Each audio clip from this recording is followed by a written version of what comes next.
Today, we will demonstrate how to repair a spliced card ribbon. Sometimes, due to the print head overheating, the ribbon may break.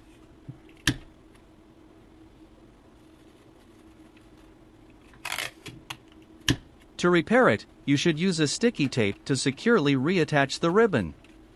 Make sure to follow the correct method of sticking it back, as shown here. Using the wrong method will render the ribbon unusable. Don't do it like this is the wrong way. Once you've repaired it, let's conduct a quick test.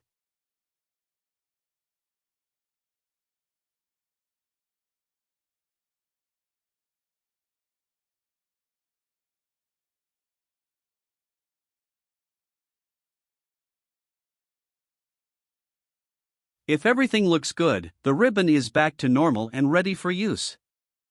Please like, share, and subscribe our YouTube channel, follows our Facebook's pages and visit our websites www.alcaidc.com.